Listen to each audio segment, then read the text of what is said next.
Thank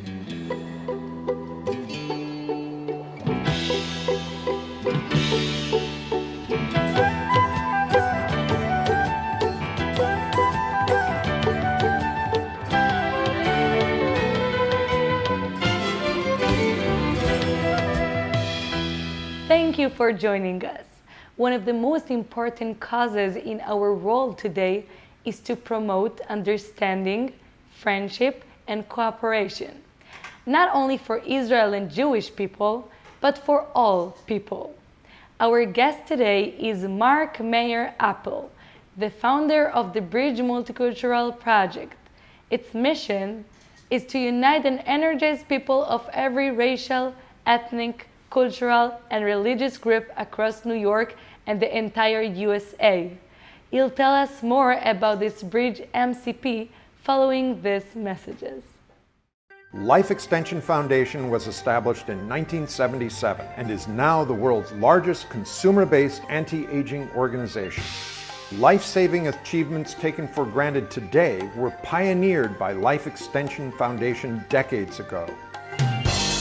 Life Extension is currently funding $10 million a year in research on significantly extending a healthy human lifespan. Diseases that once plagued humanity have largely been eradicated by scientific innovation. 3 leading causes of death in 1900 are no longer leading killers today. Smallpox killed millions before it was eliminated in 1979. Life Extension funds research to fight biological aging so that it also will become a relic of the past. To learn more, log on to lifeextensionfoundation.org. When I was young, it seemed that life was so wonderful, a miracle. Oh, it was beautiful, magical. And then they showed me a world where I could be so dependable. Oh, intellectual, cynical. Find magic again. Sprout by HP. With Intel RealSense technology inside, now you can bend the rules of creativity outside.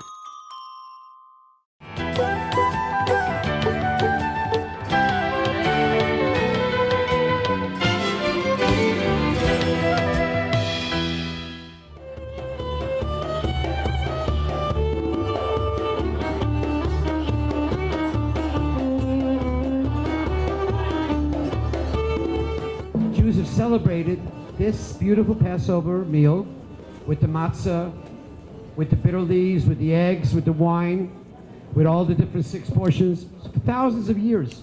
When we sit down, we close our eyes and we feel like we just walked out of Egypt a day ago.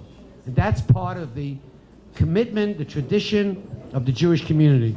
But perhaps more importantly, this is a time when we also remember the resilience of the Israelites in their decade-long quest for a home that was free from slavery and from oppression. And while our Jewish friends and communities have come so far and are inextricably tied into our community and they're part of our future, the fact is the ugly side of hate and anti-Semitism still exists in the world. You know, if hate had no consequence, it would be, okay, fine. But hate leads to dastardly acts. Hate leads to violence. Hate leads to murder. Hate leads to horrible things in our society. And ladies and gentlemen, we are all witness to that in history. We don't have to go back 50 years ago, 100 years ago. It's happening every single day because of people's hatred that they go out and do terrible, terrible things. This organization has a distinguished record of developing programs to build bridges, not walls, and to build those bridges among different communities.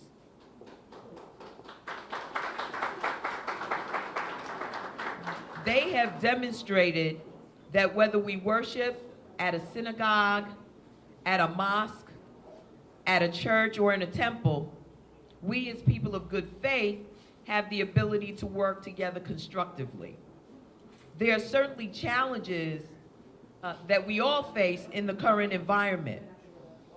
Individuals who have threatened to build walls rather than bridges, have seized control of substantial parts of our nation's government.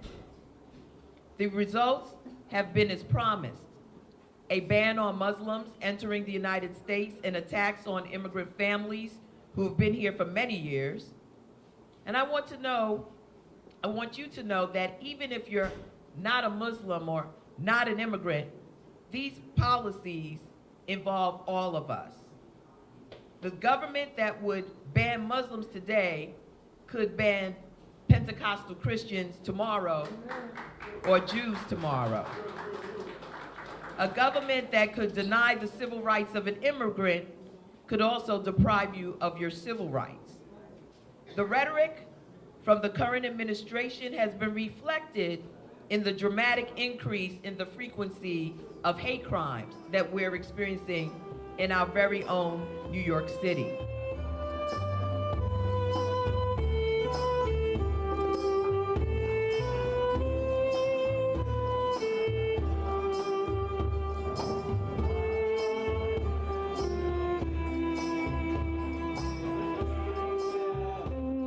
As a Muslim, I'm a Muslim, and I'm very proud to be here tonight here. But Muslims, I believe in Islam, and Islam said, I means I, S means shall, A means all, L means love, M means mankind. I shall love all mankind. That is Islam. And Islam means submission to Allah, submission to God, but that also respect all the religions.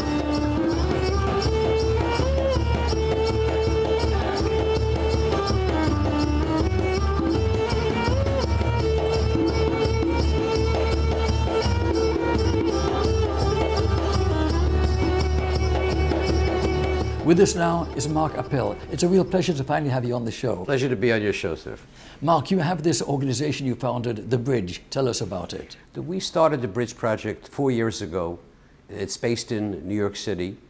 We felt that there was a need to have a multicultural center where people of all faiths, all religions, all races could come together under one roof. I mean, there's so much activity going on in the United States of America, so many organizations that I've worked with that work promoting unity among different racial groups.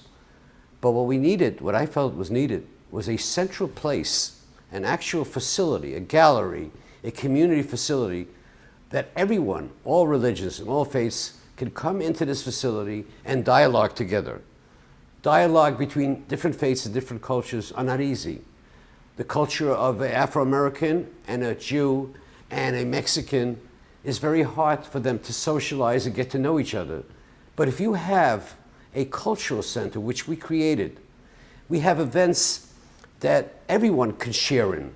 We've had educational programs, we've had safety programs, community programs, advocacy programs. We've had programs where Jews, non-Jews, Christians, all faiths come together and contribute and work together towards helping people in the country. We've had blood drives.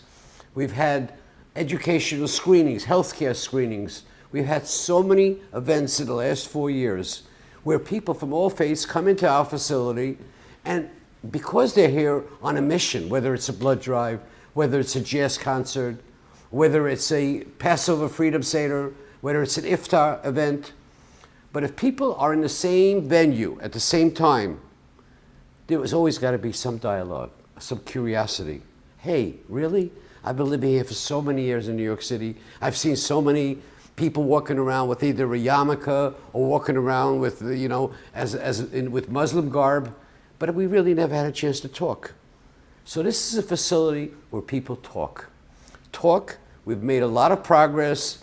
We've had so many coalition partners that we've dealt with.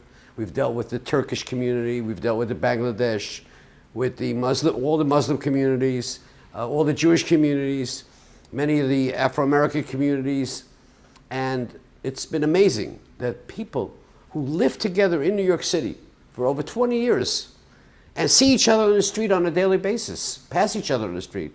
But because of shyness, because of cultural differences, they never really understood others' culture. They didn't understand it. So this is a way, informally, like the best place to network in the business community is probably in an elevator, right? Because there's no pressure. It's not a meeting style. It's not a set-up meeting where you have to feel pressured, but it's an informal place.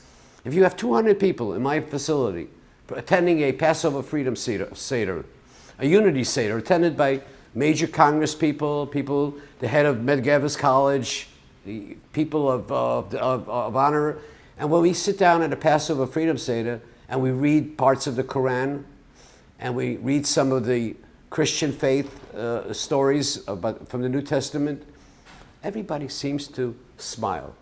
So at the Bridge, I'm so proud of not only of these events, but of the outcome of these events. People walk away from our cultural center smiling and say, hey, today, Sunday, I've learned something. I learned something about life. I learned something about diversity. I learned something about culture that's not my culture, or religion that's not my religion. I've learned something.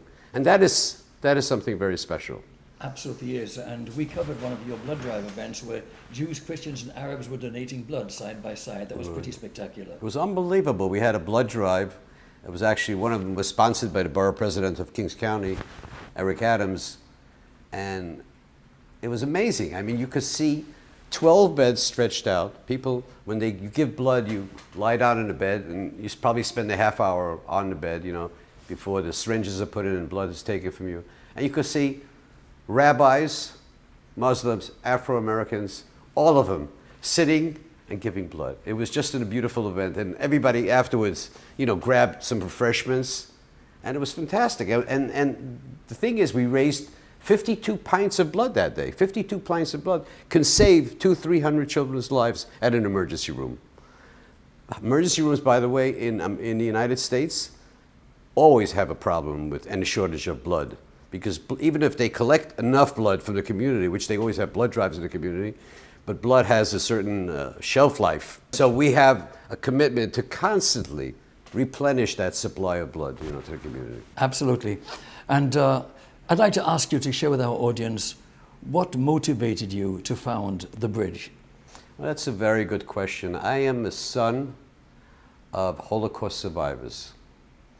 My mother and my dad, during World War II, were interned in a concentration camp. My mother was freed as a free person in Auschwitz.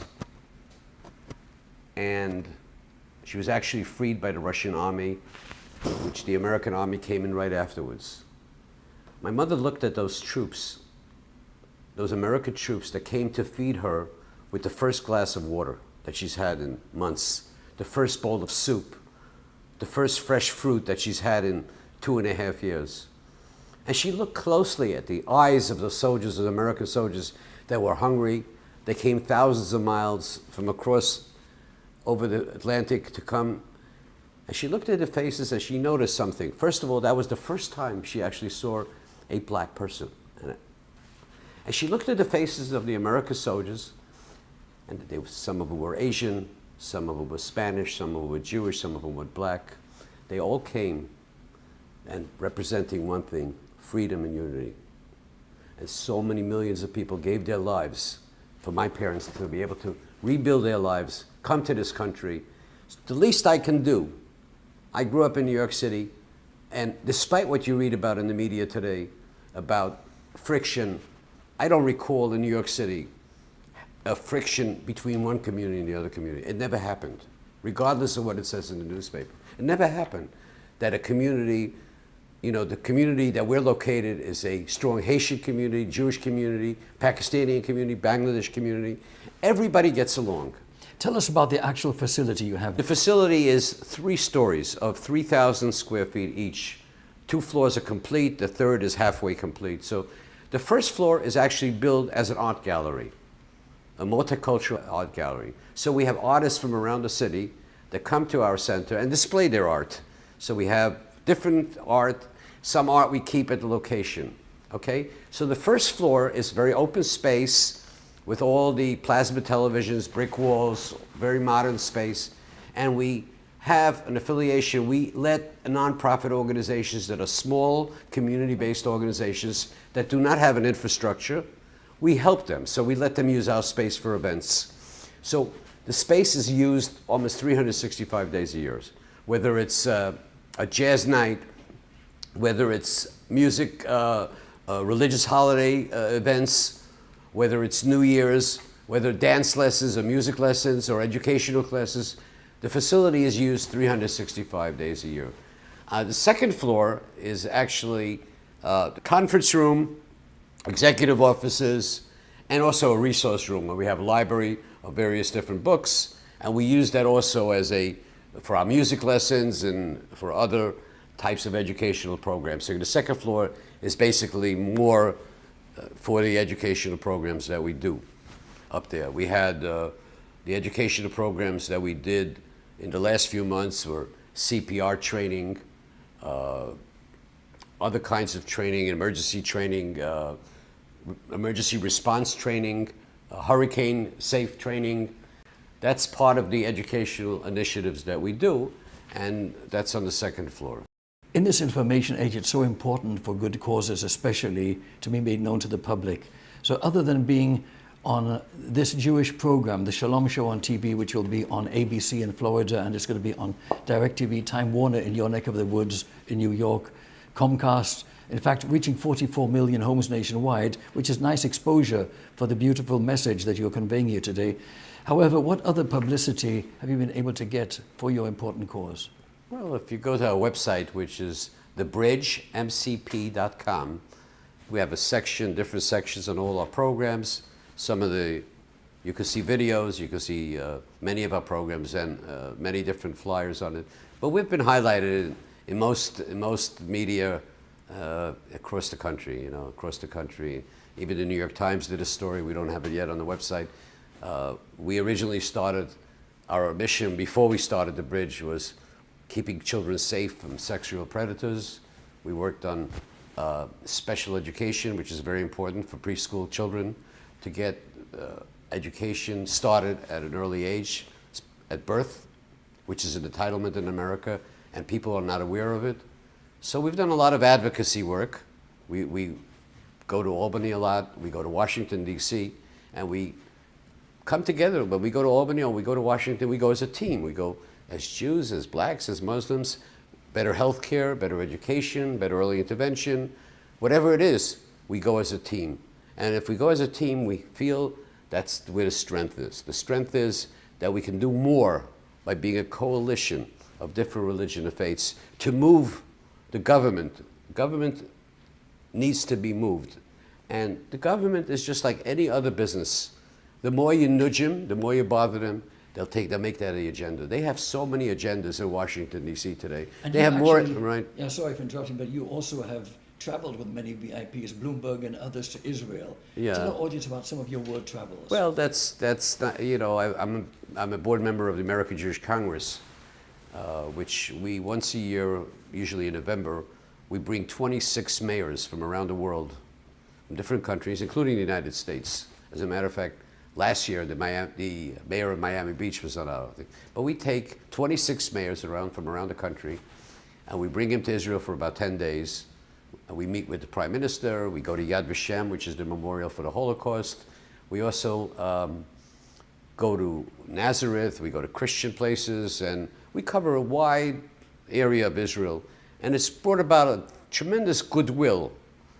We're spending 10 days together with the mayor of Panama City in Panama and the mayor of Miami Beach. And it gets to be a bond. We had the mayor of a little city in Ukraine, Lvov, who never met a Jew, who never was to Israel. And actually 3 years ago, we had the mayor of Buenos Aires as one of our 26 mayors. Subsequently, he became the head of Argentina, the president of Argentina. Very interesting. And Jason Isaacson with AJC has been guest on this show too, just a couple of months ago. That's the American Jewish Committee, or American Jewish Congress. Oh, I see. Yeah. So many good organizations. Right, there's so many. It's not always easy to differentiate, but they're all doing the same good work for the same good cause, I would say that. What I'd like to ask you is to share with our audience some of your background. Well, my background was really, I ran a large non-for-profit for children of special needs, starting at age birth. A lot of crack-addicted babies, a lot of fetal alcohol syndrome babies. So we had one a large center. We also did advocacy for special ed and for special needs children. We did a lot of advocacy work. And that's where I learned that one person can make a difference. We think that the people in Washington, the people in the Capitol, that they make a difference? No. If parents get together, or special needs kids, and they put pressure on your government legislature, your local legislature, your state legislature, your governor, your president of the United States, that we can make a difference. Because if you look at the goals and objectives and the accomplishments or the expected accomplishments of elected officials, you'll see they respond to us as a community. So for us to sit back and say, hey, the governor is not providing enough Social Security, the governor is not providing safety, well, get together in the community and do it. If you put pressure on your state government legislation, we will get things done in America. Mark, this is also very interesting, and I'd like to share with our audience the fact that you were honored in the Capitol. Tell us about that event. Oh, that was one of our highlights of our organization since its founding. Once a year, the president has designated Jewish Heritage Month in Washington, D.C., in the United States Capitol. And in the caucus room, in the John F. Kennedy caucus room, the Bridge Multicultural was honored for its work, for the work that my organization does in bringing people together. And we came to Washington, D.C., we spent a day together, but we came as a group of Muslim women and Afro-American women and all kinds of different people that from across the country that came to join me in accepting this honor.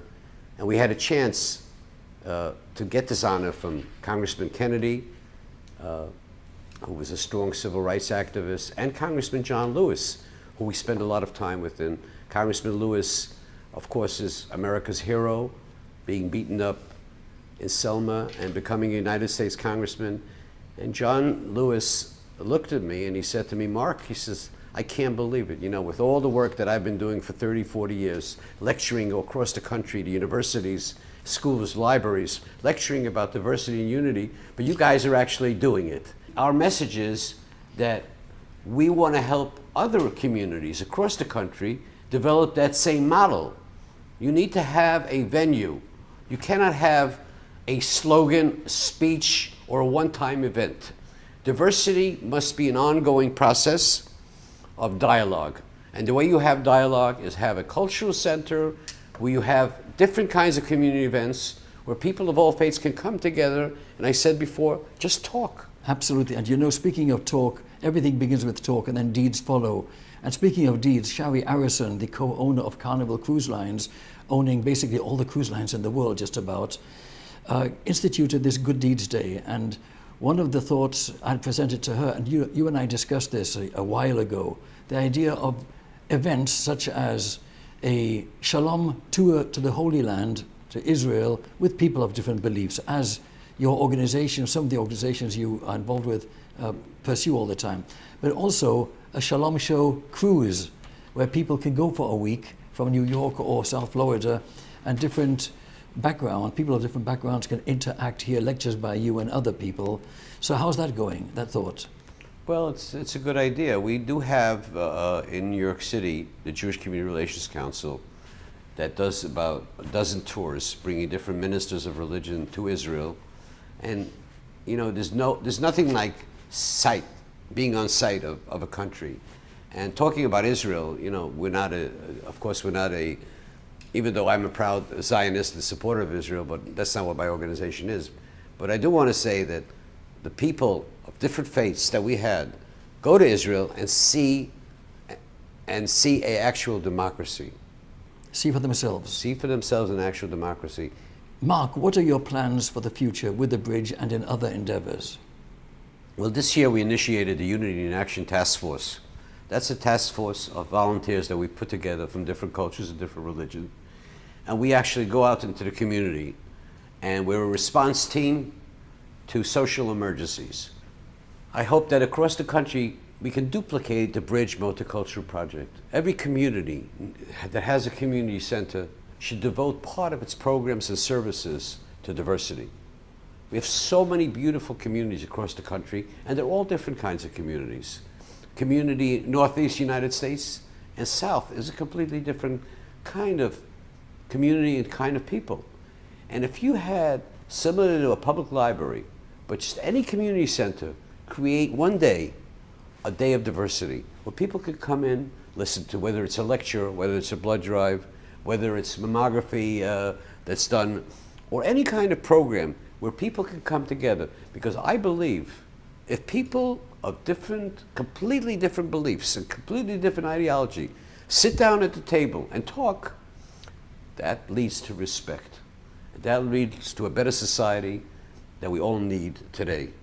Mark, this program and the other activities you are so closely involved with are so essential, and the outreach you're doing so very important. It's a real privilege and pleasure to have met you today. Let's do this again sometime in the future. Thank you for having me on your show. Thank you. Thank you so much.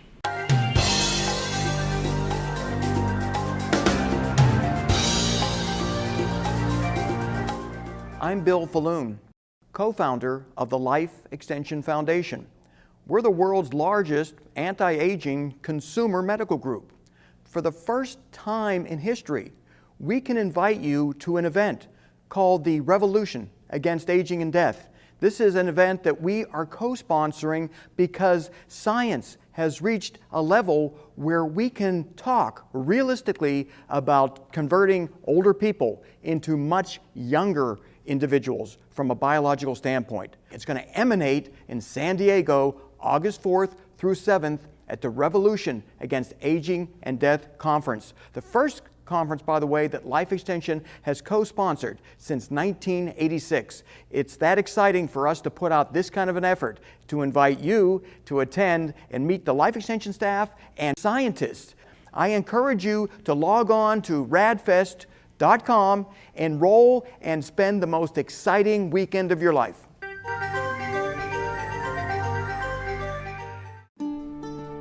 Anywhere else, this would be a vacation on the Mediterranean. But here, it's also a journey into history.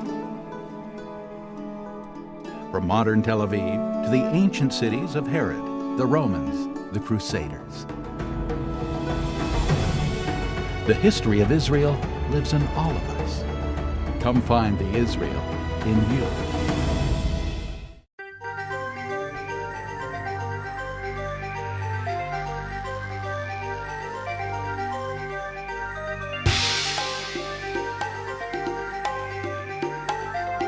This brings us to the end of our special show for today. I'm Tamar Micha, and on behalf of all of us here at RCP Productions, thank you for being with us.